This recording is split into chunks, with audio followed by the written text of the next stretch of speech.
세 번째 시간 갖도록 하겠습니다. 우선 1절, 2절, 3절을 같이 읽고 교제 나누겠습니다. 요한일서 1장 1절부터 3절까지입니다. 시작.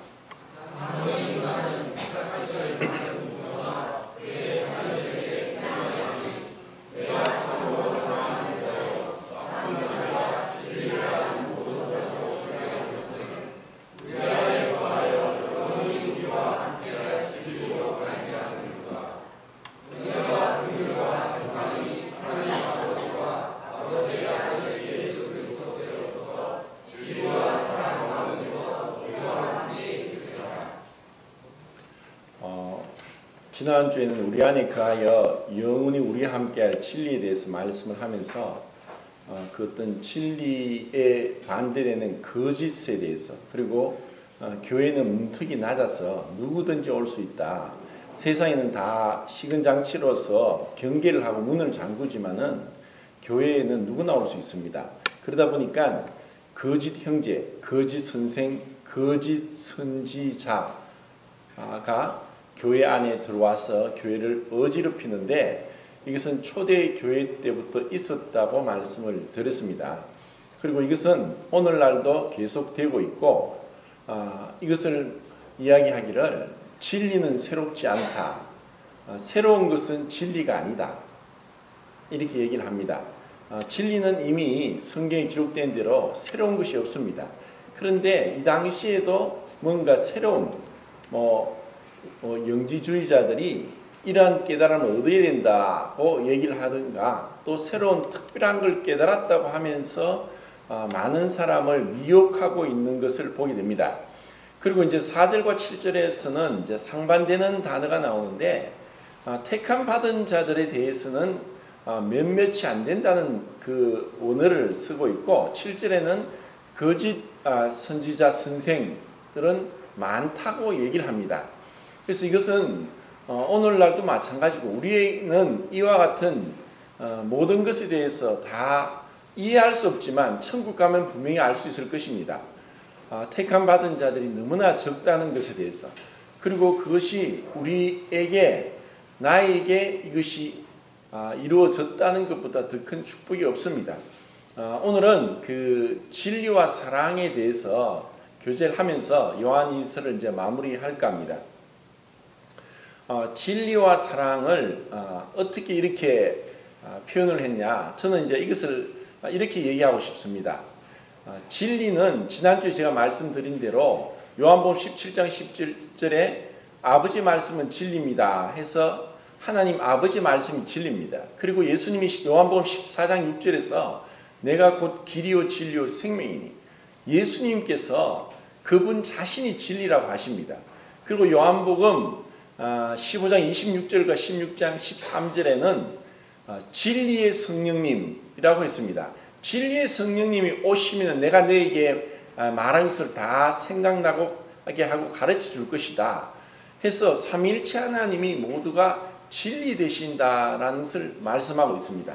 그래서 이 진리는 하나님 말씀, 예수 그리스도, 또 성령님의 그 진리가 성경대로 바로 올바로 세워질 때, 그때에 사랑이 온전하게 꽃이 핍니다. 그리고 그 사랑이 온전하게 꽃이 피면은 더욱더 이 진리를 굳건하게 세웁니다. 그래서 이것은 분리될 수 없는 것입니다. 만약에 진리가 없는 사랑은 마치 그 의무를 배제시킨, 의무와 분리된 사랑은 방종으로 치닫게 하고, 그리고 사랑과 분리된 의무는 굶어 죽게 한다라고 했던 그 플러머의 말을 이제 생각을 나게 합니다. 그리고 사랑은 순종을 자극하고 순종은 사랑을 자극한다.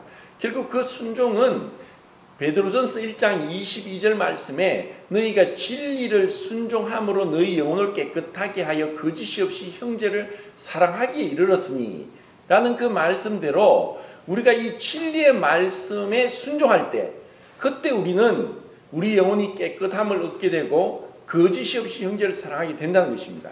그러니까 이 진리와 사랑은 항상 함께 가는 것입니다. 그래서 이런 진리와 사랑을 우리는 요한일서에서 이 사도 요한이라고 생각을 하는데 여기서 이제 장로라고 이렇게 표현을 합니다. 제가 요한 3서에서 좀 교체할까 했는데 간략하게 말씀을 드리겠습니다.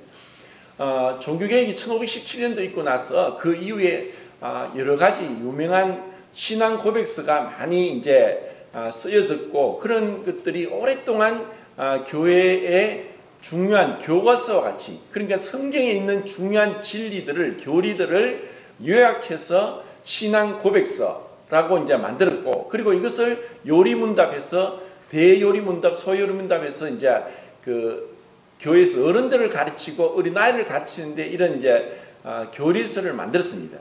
근데 거기에 보면은 뭐 1566년도에 나온 그 신앙 고백서가 오랫동안 전 유럽에 서있는데 그것을 제가 뭐 공부하면서 살펴보니까 그곳에 뭐라고 적혔냐면은 교회 안에서 장로, 감독, 목사는 같은 사람을 일컫는 말이다 하고 이렇게 나옵니다.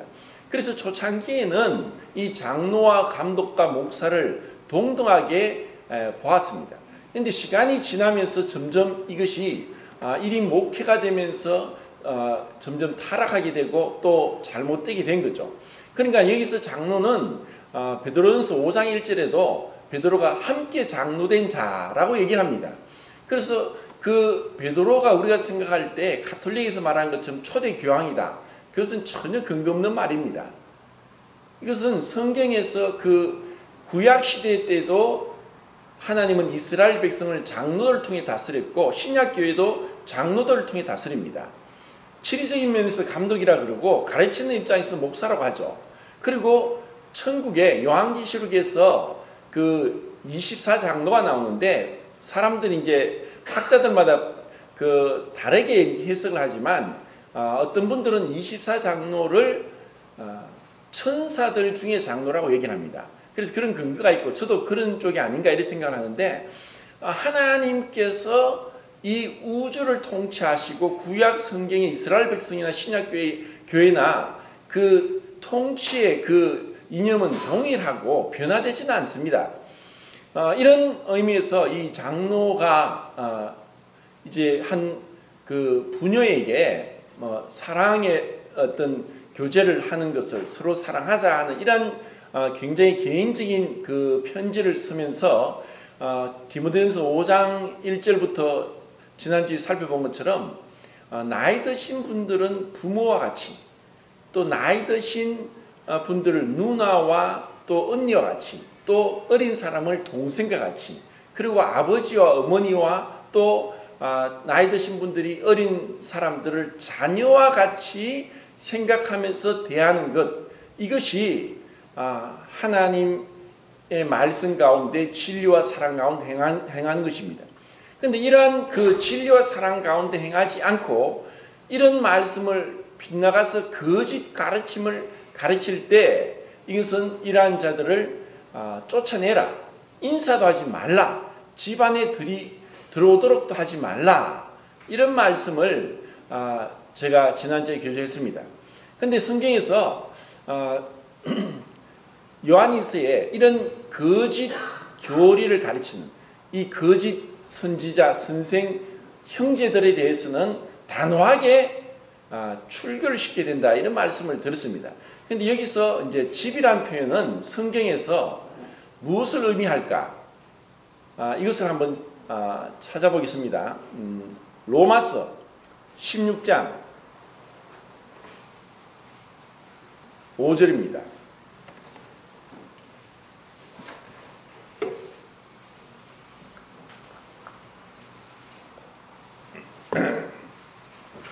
누가 마이크 잡고 읽어주시면 좋겠습니다. 자, 읽겠습니다. 시작. 내가 사랑하는 에베네도에게 문안하라. 그는 아시아에서 그리스도께 처음 내신 열매이라. 예, 또 몇 군데도 찾아보겠습니다. 고린도전서 16장 19절입니다. 16장 19절. 자, 공통점이 뭔지를 한번 생각하면서 읽으세요. 16장 19절. 시작.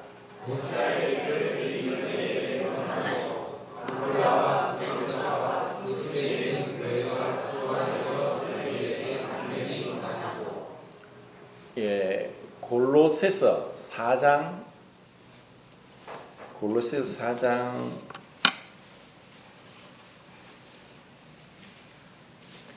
15절입니다.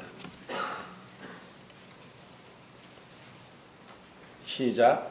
라오디게아에 있는 형제들과 엄마와 그 여자의 집에 있는 교회에 문안하고.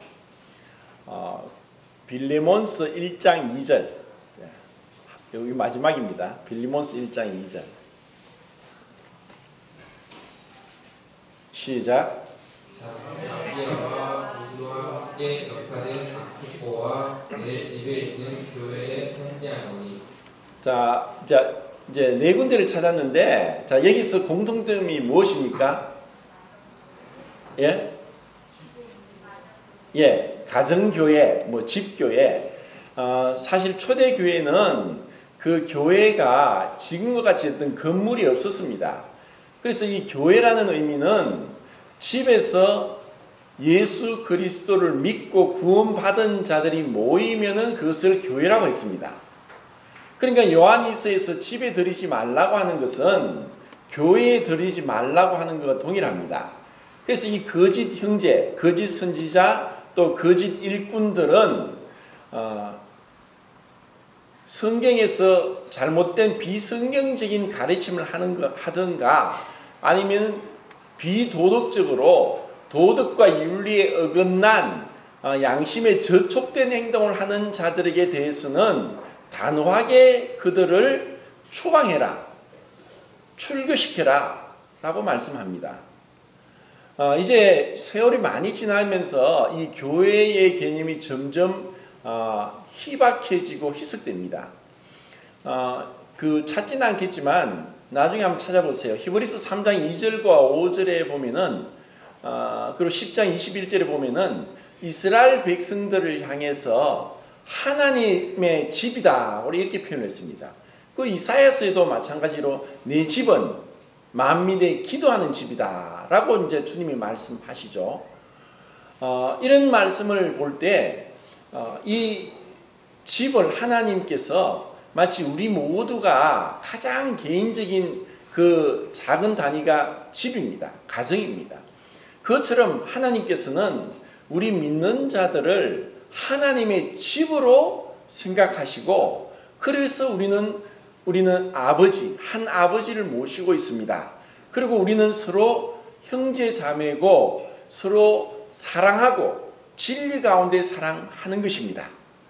이것이 교회의 모습인데 근데 이런 세월이 2000년이란 지나면서 교회가 점점점 타락하게 되고 또 교회 안으로 들어오는 거짓 형제들과 거짓 교리와 또 부도덕한 그리고 양심에 저촉되는 사기꾼 같은 자들에 의해서 교회는 점점점 더 타락하게 되고 그 빛을 잃게 됐습니다. 그래서 베드로전서 4장 17절에는 하나님께서 하나님의 집에서 먼저 심판이 있어야 할 것이다. 하나님의 교회에서 먼저 심판이 있을 것이다 라고 했습니다. 그리고 예수님도 분명히 가라지가 있습니다 하고 제자들이 얘기했을 때 가라지가 어떻게 났습니까? 예수님이 말씀합니다. 밤에 원수가 와서 가라지를 뿌리고 갔다. 그래서 제자들이 가라지를 뽑을까요? 하니까 놔둬라. 추수 때까지 놔둬라. 가라지를 뽑다가 알곡까지 뽑힐까 하노라. 이렇게 말씀하십니다. 그러니까 이 교회 안에는 아무리 우리가 애를 쓰고 저도 계속 목회를 하면서 복음을 전하고 상담을 하고 확인을 하고 그리고 침례를 주고 이렇게 했는데도 참 기도하고 힘을 다해 했지만 시간이 지나서 보니까 저는 가짜였구나. 거짓 형제고 거짓 자매였구나 하는 것들을 많이 경험했습니다. 이것에 대해서는 참 가슴 아픈 일입니다. 그리고 이것은 어떻게 보면은 우리가 얼마나 철저하게 눈이 가려져 있는가 생각을 합니다. 복음을 들어도 귀가 막혀 있고 도대체 듣질 않는 것 같고 딴 생각을 하는 것 같고 마귀가 그 말씀을 계속 빼앗아가는 것 같습니다. 제가 얼마 전에 이 건물의 1층에서 전도를 한다고 5층에 교회가 있는데 예수 믿습니까? 믿는다고 하고 그리고 교회는 어디 다니십니까? 하니까 여기 온 지 얼마 안 돼서 아직 교회를 못 정했다 하는 거예요. 그래서 그러면 5층의 교회인데 오세요 하니까 교파가 어디입니까? 이렇게 묻는 거예요. 그래서 저희들은 교파가 없습니다 하니까 저는 장로교 아니면 안 갑니다. 이렇게 얘기를 하는 거예요. 그래서 얘기를 해도 더 이상 듣질 않아요. 장로교가 아니면 안 간대요. 오랫동안 교회를 다녔다고 하는데 이것이 얼마나 안타까운 생각인지 모릅니다. 사실 우리가 어떤 사실을 아는데 너무나 왜곡되고 축소되고 그릇된 진리를 가지고 사실인 양 믿을 경우가 참 많습니다. 이런 장로교는 사실 스코틀랜드의 존 낙스가 스위스에 가서 거의 1500년 만에 세워진 플라토니 아카데미아를 세웠는데 한 1500년 이상이 지나서 존 칼빈이 이제 아카데미를 이제 스위스에 세웠고 거기서 이제 존 낙스가 와서 배워서 스코틀랜드에 자기가 배운 것을 그대로 이제 실행을 한 것이 장로교의 시작입니다. 그래서 장로교는 칼빈에서 시작된 것이 아니라 존 낙스에서 시작됐습니다. 그리고 오늘날 장로교도 고신척, 합동척, 통합척으로 나눠져 있는데 얼마 전에 유튜브 보니까 오랫동안 통합측에 한 분이 통합 장로교회가 WCC에 가입함으로 인해서 배교를 하게 되니까 자기는 교회를 떠나서는 이제껏 여기를 다녔는데 떠나서는 살 수 없는데 고민 끝에 그 교회에서 나옴으로 인해서 처음에는 힘들었지만 이제는 참 자유하다 하는 그런 자기의 어떤 양심 고백, 신앙 고백을 하는 걸 봤습니다. 지금 세상은 혼돈 가운데 무엇이 진리고 거짓인지 모르는 가운데 살고 있습니다. 이런 가운데 그럼 우리는 어떻게 그 말씀 가운데 행해야 되는가? 우리가 어디에 소속된 게 중요한 것이 아니라 내가 예수 그리스도 말씀 가운데 그분의 말씀 가운데 진리 가운데 사랑으로 행하고 있는가 하는 것이 언젠가 주님 앞에 우리를 심판할 때 우리가 믿는 믿음과 우리가 행한 그 행위로서 심판을 받을 것입니다. 이것은 너무나 중요합니다. 그런데 우리는 분명히 구원을 받을 때는 행위가 전혀 무익합니다. 100% 은혜고 믿음입니다. 우리의 행위는 1%도 0.0001%도 들어가지 않습니다. 그렇지만 우리가 구원받고 나서는 이것이 우리의 행위가 우리의 상급의 영향이 받습니다. 그리고 이것이 의무적으로 행하는 것이 아니라 기쁨으로 사랑으로 행했느냐 하고 또 심판을 받게 될 것입니다. 그래서 오늘은 진리와 사랑 가운데 행하는 것이 제가 교회 생활을 하면서 성도님들이 어떻게 진리와 사랑 가운데 하나님 앞에 부끄러움 없이 책망받을 것 없이 그렇게 행할 수 있는가 하는 것에 대해서 한번 생각해 보도록 하겠습니다.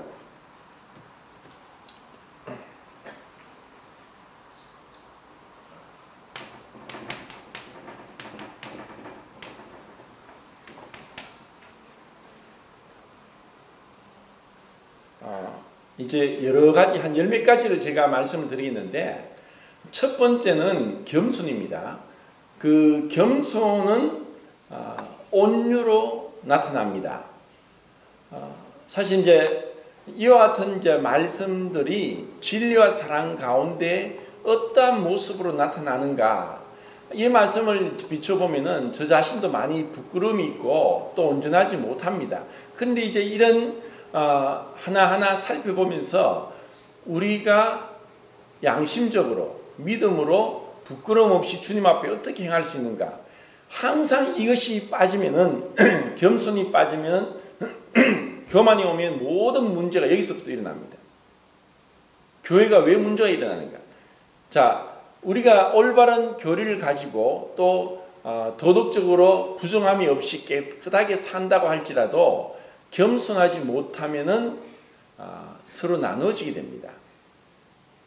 결국 그 진리는 성령님이 하나로 우리를 묶었고 성령의 하나 되게 하신 것을 힘써 지키라 하고 에베소서에 나온 말씀대로 하나 되게 하지 못하는 것은 이 겸손입니다.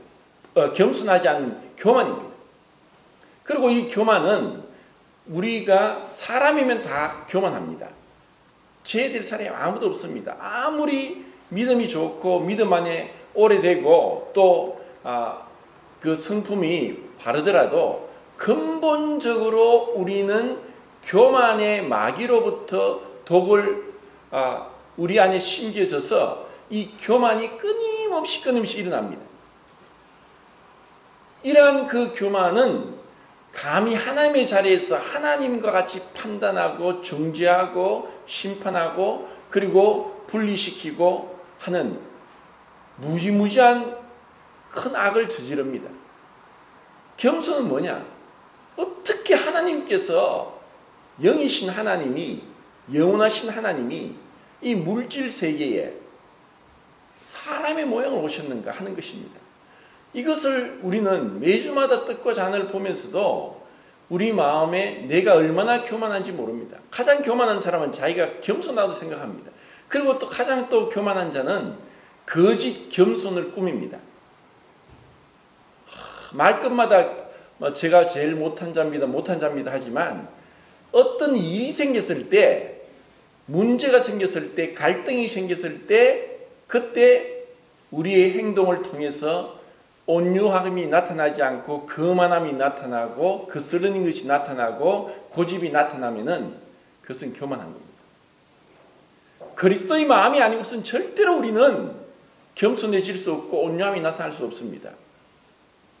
이것은 우리가 죽을 때까지 주님의 은혜로 십자가에 못 박힌 그리스도를 바라보면서 그리고 아기 예수님으로 오신 처녀 마리아에서 잉태되신 그 예수님을 보면서 겸손으로 온유함이 나타나도록 주님 앞에 은혜를 간구해야 됩니다. 그리고 이것은 우리 것이 아닙니다. 고린도서 1장 30절에 우리는 예수님은 하나님께로부터 나와서 우리에게 지혜와 의로움과 거룩함과 구속함이 되셨다라고 하는데 우리는 예수님께로 나왔습니다. 예수님을 믿음으로. 그리고 예수님은 하나님께로부터 오셔서 우리에게 예수님이 우리의 지혜고 예수님이 우리의 거룩함이고 예수님이 우리의 의로움이고 예수님이 우리의 구원함입니다. 우리에게 그것을 주는 것이 아니라 겸손을 나에게 주는 것이 아니라 그리스도의 겸손을 우리가 옷 입는 것입니다. 주님의 그 겸손이 아니면 우리 인간으로서는 절대로 그렇게 할 수가 없습니다. 어떻게 우리가 그렇게 할 수 있습니까? 그래서 나를 통해서 내 몸에 그리스도가 존귀케 되고 나를 통해 주님이 나타나도록 하는 것이 신앙입니다. 이 겸손과 온유 그리고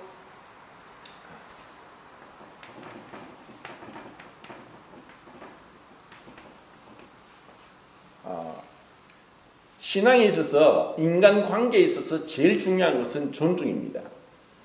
사무엘상 15장 몇 절이죠? 나를 존중하는 자를 내가 존중하겠다. 나를 멸시하는 자를 내가 경멸히 여기겠다. 이것은 땅에서와 하늘에서 동등한 법칙입니다. 무엇으로 심는 대로 거둘 것이다. 육체에 심는 자는 육체로부터 썩어질 것을 거두고 성령 위에 심는 자는 영생을 거둔다고 했습니다. 우리가 주님을 존중하면 주님이 우리를 존중하십니다. 우리가 주님을 경외하지 않으면 주님은 우리를 외면하십니다. 우리가 누군가를 존중하면 사람의 마음 비칩니다. 그럼 존중은 어디서 옵니까? 겸손하지 않고는 절대로 불가능합니다. 남을 나보다 더 낮게 여기고 서로 마음을 같이 하며 높은 데 마음을 두지 말고 스스로 지혜 있는 채 하지 말라. 이것은 주님의 마음이 겸손이 결국 존중으로 나타납니다. 그리고 그 존중은 예의로 나타나죠. 가까운 사이일수록 존중해야 됩니다. 가까운 사이일수록 부부끼리 존중하지 않으면 말도 함부로 하고 해버리면 문제가 생깁니다. 어떤 교회 그 목회자를 알고 있는데 그분은 무조건 결혼하면 부부가 존댓말 쓰게 합니다. 이건 참 중요합니다. 말은 참 중요합니다. 말을 함부로 해버리면은 존중한 마음이 없어지는 거예요. 존중하면은 예의를 지키게 되어 있습니다. 그 예의가 없으면은 무시하게 되는 거죠. 이것으로 인해서 사람은 또 상처를 입고 그렇게 되는 거예요. 정말 우리에게 존중이 있느냐? 우리가 남을 존중하는 것은 남이 존중받을 만해서가 아니라 진리된 말씀에 남을 나보다 더 낮게 여기고 존중하라고 했기 때문에 존중하는 것입니다. 만약에 내가 누구는 존중하고 누구는 존중하지 않고 사람을 차별하면은 그것도 야고보서에 나온 대로 악한 것입니다. 우리는 생각할 때 주님이 어떻게 저런 창녀와 또 세리라고 하는 매국노와 그리고 온갖 병자들과 또 십자가에서 도둑과 강도와 이런 자들을 주님이 만나셨는지 이해가 잘 안 됩니다. 우리는 알게 모르게 편견을 가지고 있습니다. 사람을 차별합니다. 누구에게는 잘하고 누구에게는 못하는 거예요. 누구에게는 인사하고 누구는 인사 안 해요. 이건 악한 것입니다. 사람을 가려서 하는 것은 그건 악한 거예요. 내가 얼마나 사랑은 친절하게 예의 바르게 무례히 행치 않고 고린도전서 13장에 사랑은 무례히 행치 않는다고 했습니다. 무례히 행하는 것은 예의가 없이 함부로 하는 것입니다. 그래서 우리는 혹 알게 모르게 나도 모르게 습관적으로 그렇게 행할 때가 많기 때문에 깨어 있어서 주님 앞에서 늘 자기를 돌아보면서 주님 앞에서 혹시 책망받을 것이 없는지 내 양심에 가책되는 게 없는 것이 돌아보는 것입니다. 그런데 거짓 형제나 거짓 선지자, 거짓 일꾼은 양심이 화이 맞았습니다. 제가 지난주에 말씀드린 것처럼 죄인을 세 부류를 하면 가장 낮은 죄인은 명백한 법을 어기는 겁니다. 죄는 불법입니다. 두 번째 죄인은 법을 이용합니다.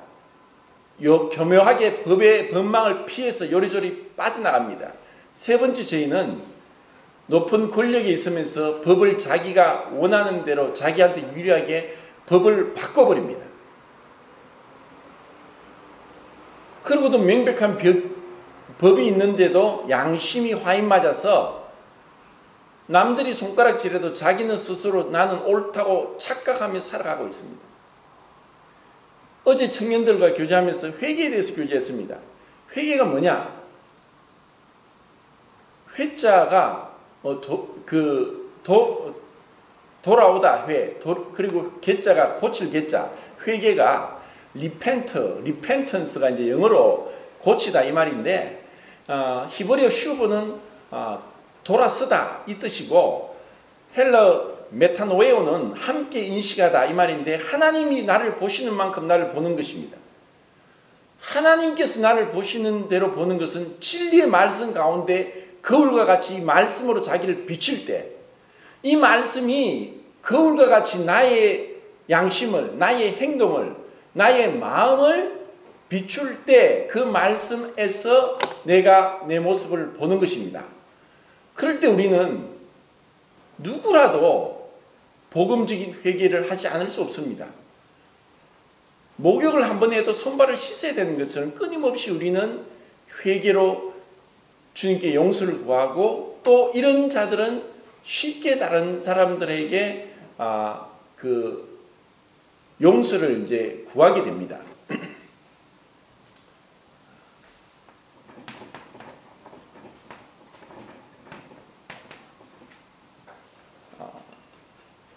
고린도전서 13장에서 사랑에 대해서 제일 먼저 나온 구절이 뭐라고 했죠? 사랑, 오래 참고. 고린도후서 12장 12절에 바울 사도가 사도에 표된 것에 대해서 많이 언급을 했습니다. 기적을 행했죠.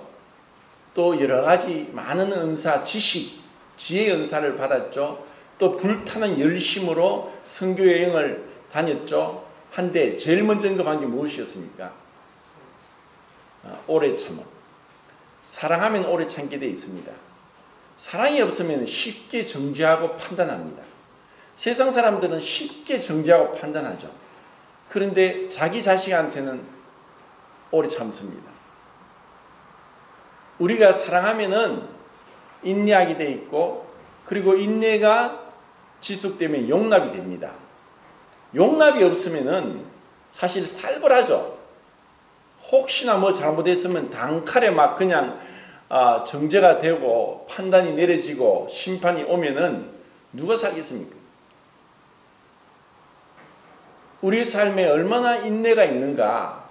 그러면서 용납하는 것은 주님이 나를 용납하셨는데, 나 같은 자를 받아주셨는데, 나를 향해 오래 참으심으로 나를 받아주셨는데 내가 누구를 못 받습니까?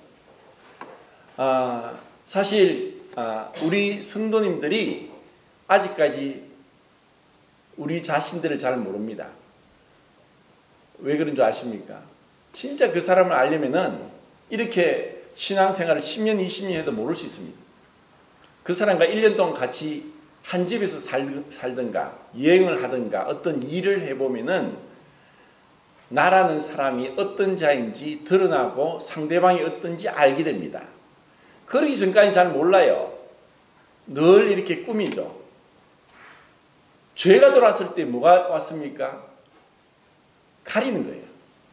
죄는 가리는데, 사랑은, 죄는 자기의 부끄러움을 가리지만 사랑은 남의 허물을 가려주는 거예요. 그래서 사랑이 없으면은 자기는 잘못하면서 남은 손가락질 하는 거예요. 근데 사랑하면은 허물을 덮어주게 돼 있어요. 죄는 자기를 높이지만 사랑은 상대방을 높입니다. 죄는 자기 중심적이지만 사랑은 타인 중심입니다. 근데 이것은 우리가 그냥 이렇게 만나면 모릅니다.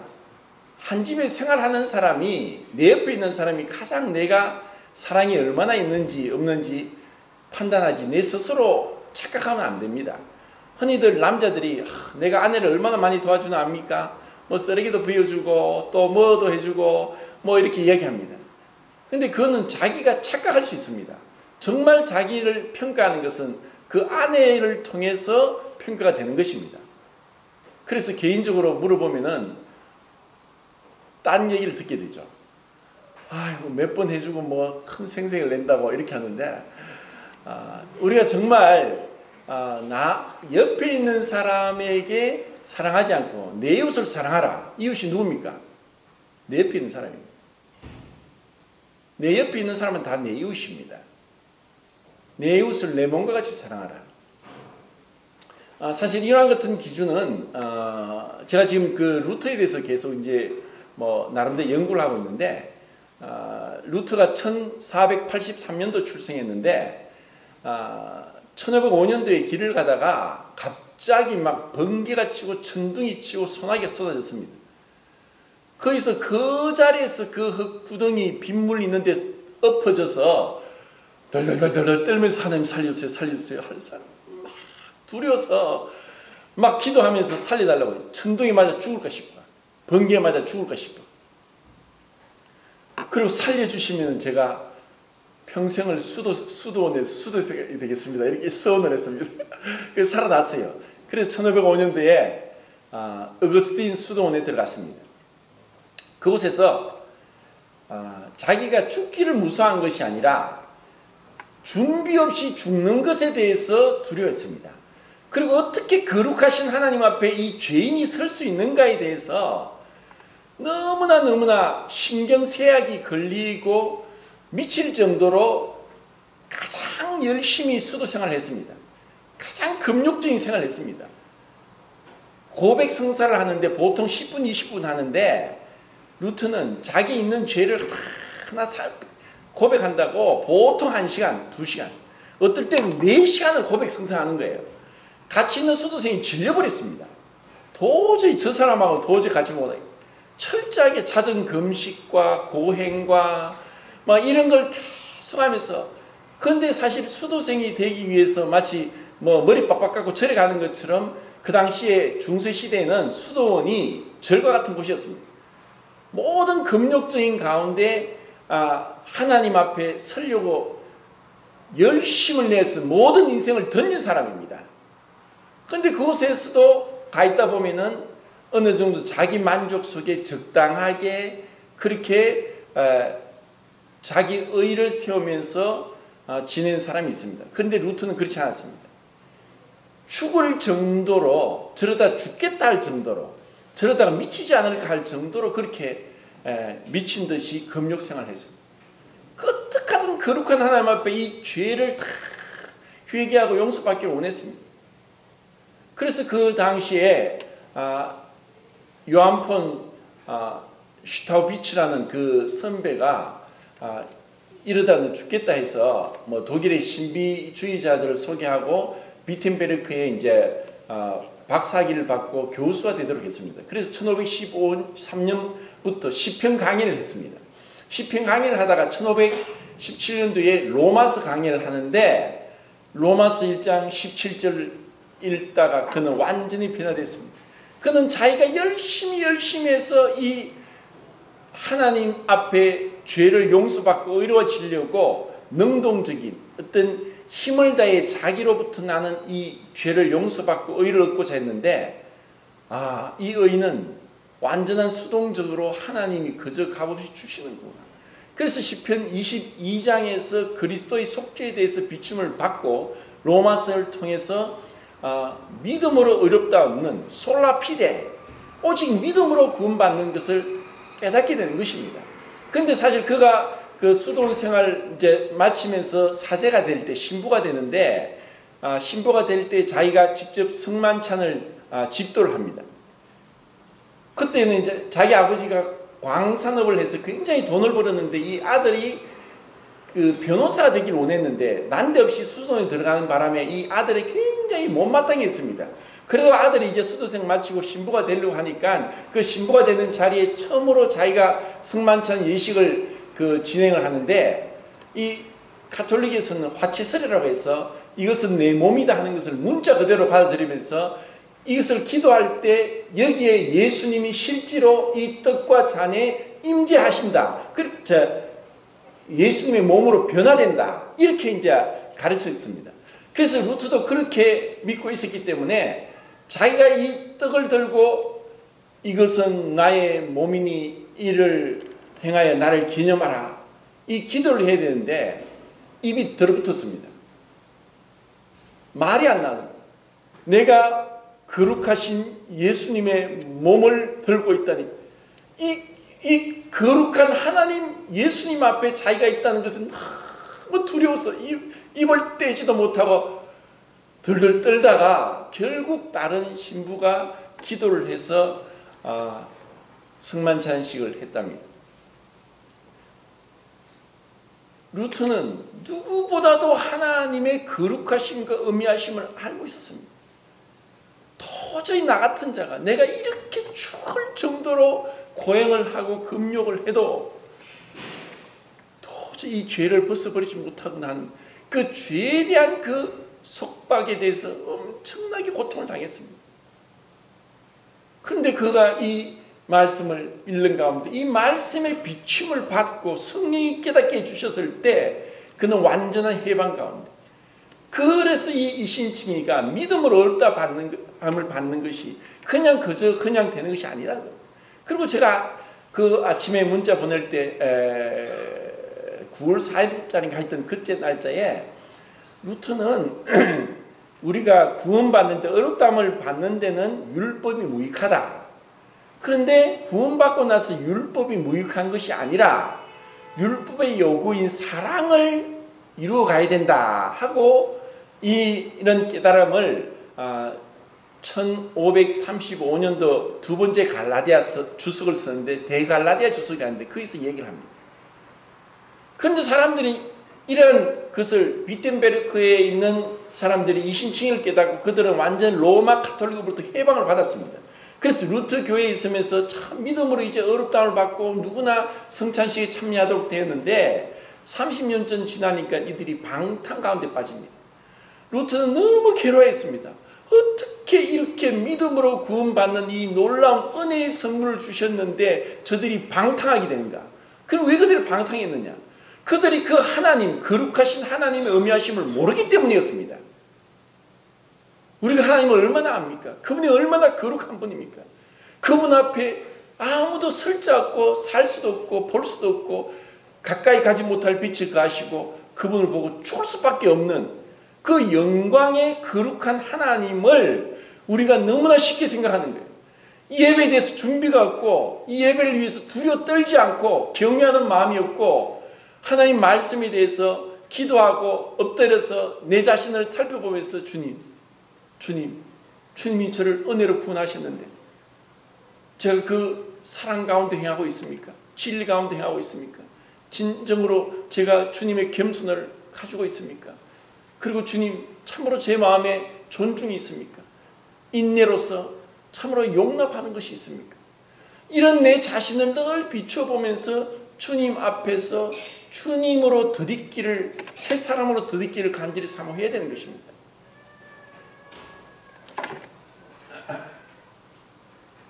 비슷한 말이지만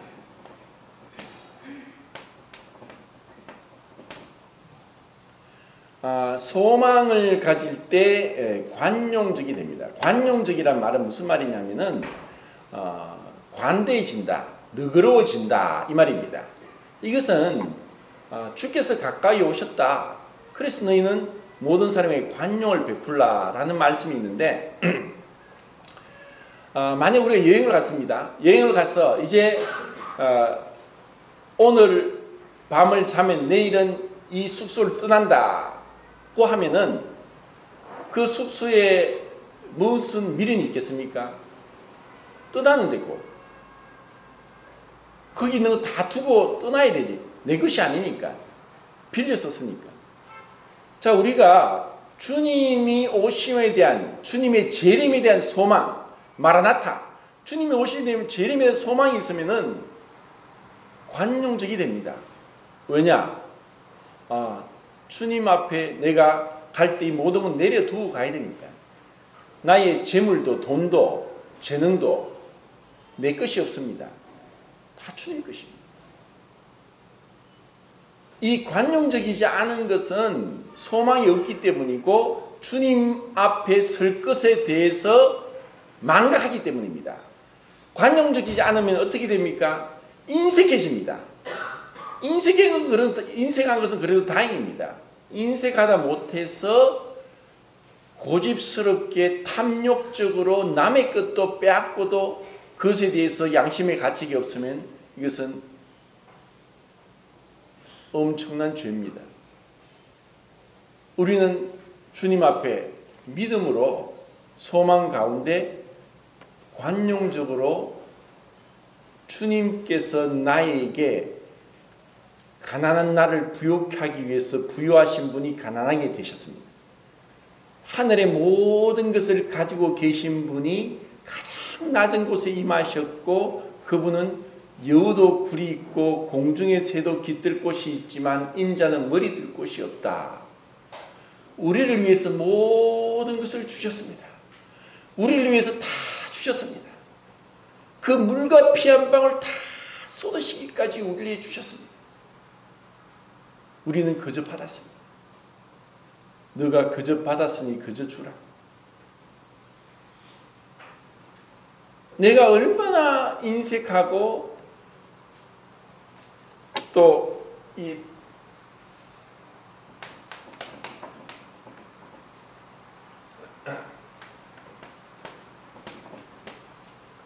사랑이라고 또 할 수 있고 진리라고 할 수 있는데 그때 참 섬길 수 있습니다. 다르게 말하면 믿음이죠. 믿음이 있을 때 섬깁니다. 지금 전체를 이제 우리 사랑이라고 보면은 이것을 믿음이라고 얘기하겠습니다.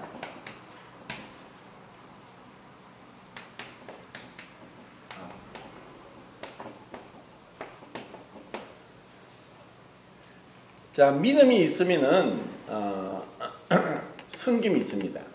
내가 하나님 앞에 그저 받았으니까 하나님 앞에 그저 드린다 하는 믿음이 없으면 섬길 수 없습니다. 세상 사람들은 누구를 섬깁니까? 자기를 섬깁니다. 자기 배를 섬깁니다. 우리는 누구를 섬깁니까? 주님을 섬깁니다. 그럼 주님을 섬기는 것이 무엇입니까? 내 형제 중에 지극히 작은 자에게 한 것이 곧 내게 한 것이다. 이방인들도 자기 가족은 사랑한다. 그런데 나는 너에게 말하는데 원수도 사랑해라.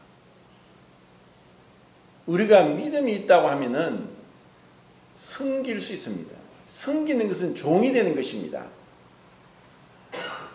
늘 섬김을 받고자 하고 누가 나를 알아주지 않고 하는 자들은 아직까지 믿음이 없는 것이고 주님을 못 본 것입니다.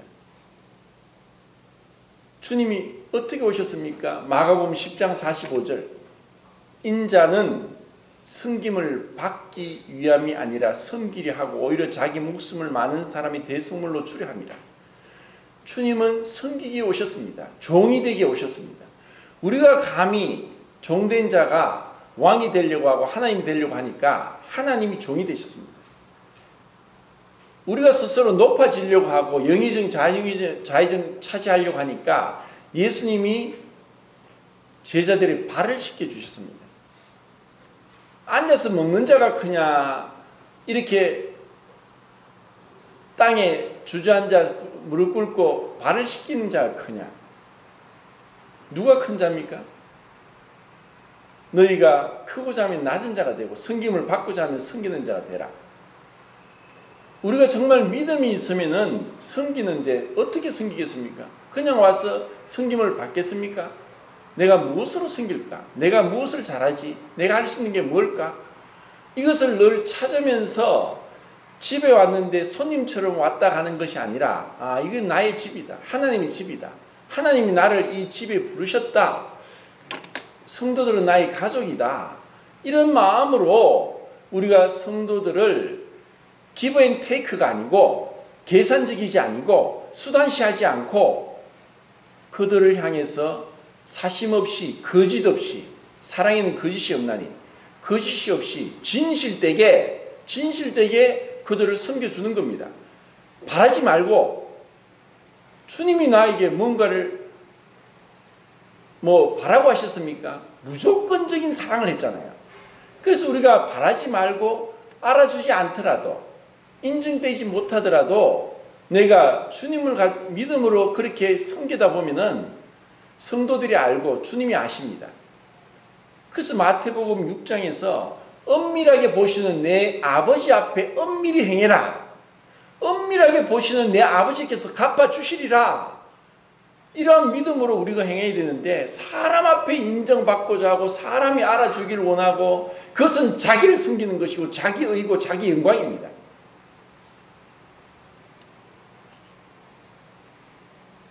그리고 이 진리와 사랑 가운데 행하는 것은 곧 충성됨입니다.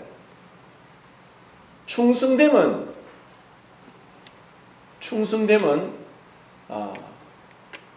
사람이 변함없이 일관되게 그리고 절제된 가운데 계속 그 길을 가게 하는 것입니다.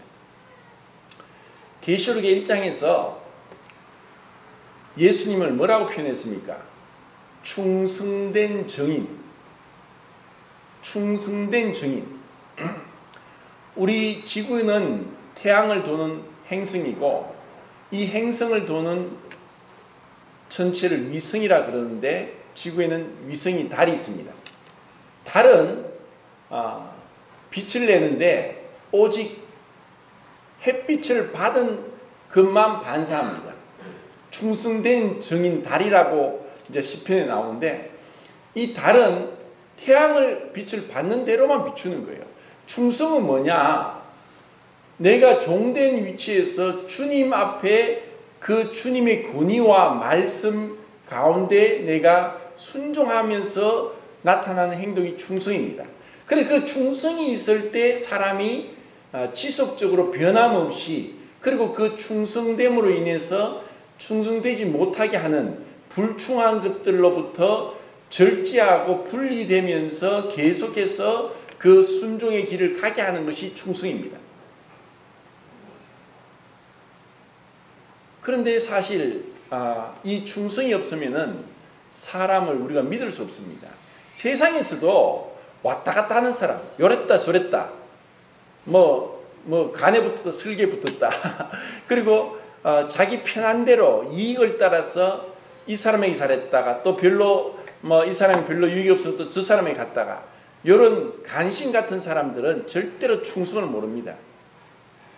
충성은 주님께서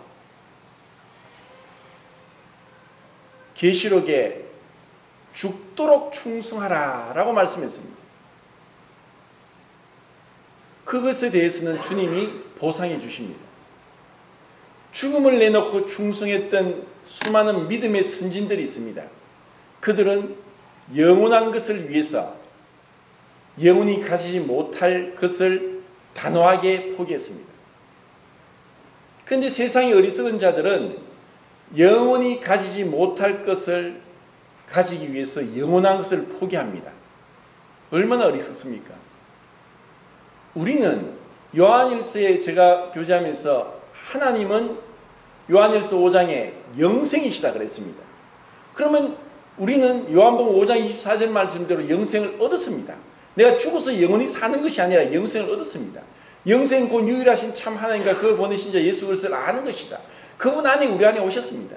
그리고 지난주 말씀드린 것이 우리 안에 거하여 영원히 우리와 함께할 진리, 그리고 그 진리, 우리와 함께 영원히 거하는 진리는 곧 아버지와 아들을 모시는 것입니다. 그리고 성령님이 우리와 함께 계시는 겁니다. 그럼 우리는 그렇게 영원한 생명을 얻었다면 영혼을 위해서 살아야죠. 왜 땅에 있는 것으로 인해서 그것에 인해서 급급해하고 그것으로 인해서 힘들어하고 그것으로 인해서 우리 마음이 좌지우지 됩니까?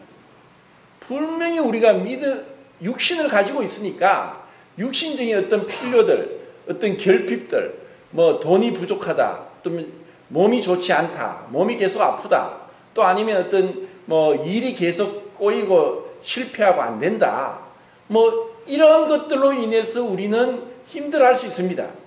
그런데 정말 그럴 때 내가 누구인가? 나는 영생을 얻은 자가 아닌가? 그럼 나는 영원한 것을 얻었는데, 이러한 믿음으로 우리가 주님을 바라볼 때 사랑과 진리와 사랑 가운데 행할 수 있습니다. 진리가 바로 서는 것은 지금 시간이 이렇게 빨리 가네요. 진리 가운데 진리 이 말씀 여러 가지 열몇 가지 되는 이러한 것들을 제가 실제로 우리 삶에 이것을 적용을 하고 내 자신을 살펴보고 이렇게 돌아보면서 이 말씀대로 행할 때 우리는 진리 가운데서 그리스도의 사랑을 증거하고 나타낼 수 있습니다. 그렇지 않으면은 우리는 이 어리석게도 이렇게 변질된 교회와 이 2000년 교회 역사 가운데서 진리를 따라 행하지 못하고 사람의 눈치나 보고 사람한테 얽매여 가지고 따라갑니다. 왜 우리가 담대함이 없습니까?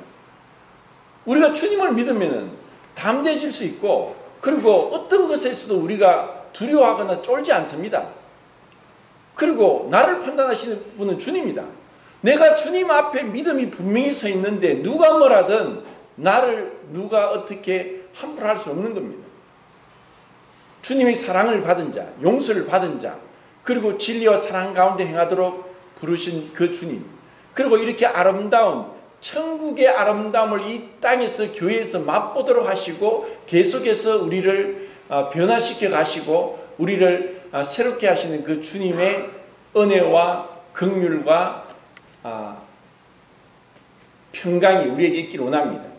은혜는 도저히 용서받지 못할 자를 용서한 것이고, 긍휼은 사랑받지 못할 자를 사랑하신 것이고, 그런 결과가 평강입니다. 그래서 은혜와 긍휼과 평강을 인사로서 사도 요한이 우리에게 보여주고 있습니다. 그리고 진정으로 내가 이러한 진리와 사랑 가운데 행하고 있는 그 표지가 뭐냐? 내가 평강에 있느냐? 내가 평강하냐? 내 마음이 평강하고 요동하지 않느냐? 상황은 변화되어도 요당되지 않는가? 스파포드라는 분이 그 자기 아내와 4명의 딸이 대서양에 배를 타고 가다가 연락을 받았습니다. 배가 그 난파대에서 다 물에 빠졌다. 그래서 급하게 그 현장으로 갔는데 다행히 아내는 구조됐습니다. 4명의 딸이 그 바다 밑에 빠져서 시체도 찾아보지 못하게 그렇게 사라져 버렸습니다. 망연자실 그 말할 수 없는 비극적인 그 가운데 이 스파포드가 찬송지를 지었습니다. 그것이 413장 내 영혼 평안해 평안해. 그런 가운데서도 내가 평안을 유지할 수 있는 것이 참 믿음입니다. 유럽의 1618년부터 1648년도까지 가톨릭과 프로테스탄트의 엄청난 전쟁이 있었는데 이것이 30년 전쟁입니다. 그 전쟁이 끝나고 나서 3대째 기독교 목사로 태어난 베냐민 슈몰크 목사가 그 32세 때 그 두 아들을 두고 아내와 함께 신방으로 갔는데 그날은 좀 멀리 갔다가 돌아왔는데 오니까 가톨릭 신자들이 자기 집을 불태웠습니다. 급하게 가서 그 불탄 가운데 찾고 찾았는데 두 아들이 불타 죽었습니다. 이거 도저히 감당할 수 없는 그 고통 가운데서 찬송가 내 주여 뜻대로 행하시옵소서 하는 그 찬송시를 지었습니다. 우리는 주님 앞에 살고 있습니다. 세상이 어떻든 남들이 어떻든 내가 믿음 안에서 평안을 가지고 주님 안에서 담대하게 진리와 사랑 가운데 행한다면 주님으로부터 칭찬이 있을 것입니다. 감사합니다.